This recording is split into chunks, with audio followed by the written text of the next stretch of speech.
আমরা সেরকম কোনো ভায়োলেশন এখনো পাইনি। আমরা ভায়োলেশন থাকলে সাথে সাথে আপনাদেরকে জানাই দেব। কোনো অভিযোগ স্যার? না, এখন পর্যন্ত একটা সাইবার বুলিংয়ের অভিযোগ আছে, সেটা নিয়ে কমিটি বসছে। আপনারা জানেন এবার সর্বোচ্চ সংখ্যক ছাত্রছাত্রী ডাকসুতে মনোনয়ন ফর্ম সংগ্রহ করেছে, যেটা কত 509। এখন যদি প্রত্যাহার যদি বেশি না হয় তাহলে আমরা ধরে নিলাম 500, ঠিক আছে। আর এই 500 প্রার্থীর যে ব্যালটের সাইজ কত হবে, আমরা যদি লিগ্যাল সাইজ ধরি সেটা কত হতে পারে? একটা লিগ্যাল সাইজে আপনি 30-40 জন ঢুকাতে পারবেন? পারবেন না। তাহলে আপনি ধরেন 500 যদি ক্যান্ডিডেট হয় তাহলে ওই কতগুলো পেজ হবে বলেন? তাহলে পেজ ম্যানেজমেন্ট একটা বড় একটা ইস্যু হয়ে যাবে। আর হচ্ছে বক্স, আমরা জানি সাধারণত একটা যে বক্সগুলো আছে আমাদের, সেখানে 2200 এক পেজের 2200টা ব্যালট ঢুকে। এখন যদি একটা ব্যালট যদি আপনারা যদি 10 পেজের হয়, 12 পেজের হয়, তাহলে কতগুলো বক্স লাগবে? এটাও কিন্তু একটা বড় একটা ইস্যু, সেটা আমাদেরকে সিরিয়াসলি ক্যালকুলেশন করতে হবে। আর ছবির বিষয়, আমরা যেহেতু আগে চাই নাই ছবি দিতে হবে মনোনয়নপত্রের সাথে, আমরা তো চাই নাই তখন, কারো কাছে চাই নাই, তারা তখন বলেও নাই। তারা যদি প্রথম দাবিটা দিত যে হ্যাঁ, তাহলে আমরা হয়তো মনোনয়নপত্রের সাথে ছবি নিলে তাহলে ছবিটা স্ক্যান করে সাথে সাথে ঢুকে ফেলতে পারতাম। এখন তাদের যে ছবি আছে আমাদের কাছে বলতে ভর্তি অফিসে, সেটা হচ্ছে ফার্স্ট ইয়ারের। এখন সেটা যদি আমরা প্রার্থীর নামের পাশে অ্যাড করতে যাই, তাহলে আপনারা একটু চিন্তা করেন এটা কত বড় হতে পারে। এটা একটা বিগ ইস্যু।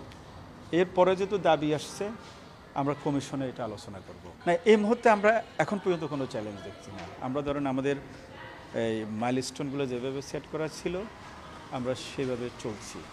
ভবিষ্যৎ আমিও বলতে পারি না, আপনিও বলতে পারেন না। হ্যাঁ, চ্যালেঞ্জ যে প্যানেলটা ওনাদের পক্ষ থেকে দাবি করা হচ্ছে না, আমরা ওই যে বলতেছি তো, হ্যাঁ ওনারা মানে আমরা দেখব।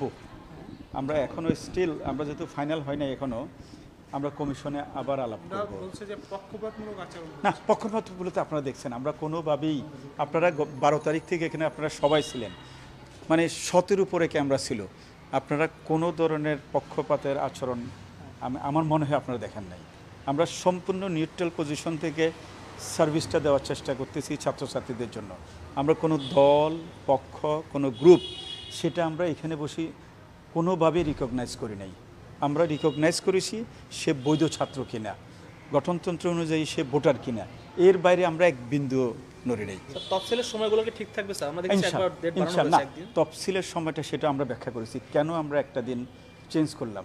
চেঞ্জ করাতে আপনার হল পর্যায়ে প্রায় 300-র মতো নতুন ক্যান্ডিডেট আসছে, আর ডাকসু পর্যায়ে 100-এর উপরে আসছে। তার মানে এতগুলো ছাত্রছাত্রী বাদ পড়ে যাচ্ছিল, আপনাদের সামনে দিয়ে আসছিল সেদিন যে স্যার আমি খাগড়াছড়ি থেকে আসছি, আমি দিনাজপুর থেকে আসছি, আমি খুলনা থেকে আসছি।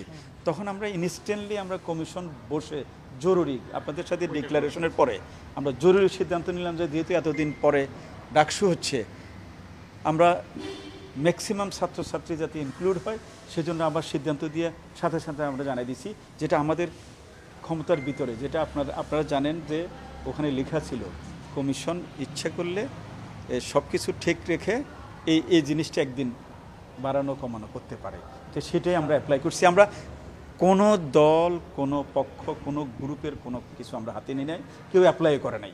আপনারা দেখবেন কোনো ধরনের সমস্যা হওয়ার কথা না, কারণ যেহেতু সবার দাবি ছিল হলের বাইরে ইলেকশন হবে, আমরা সকল পক্ষের দাবি ছিল এটা, সেটা অনুযায়ী হলের যে একটা প্রভাব বলয়, সে মুক্ত একটা পরিবেশ, সেখানে সবার জন্য সমান সুযোগ সুবিধা নিশ্চিত থাকবে আমরা আশা করতেছি।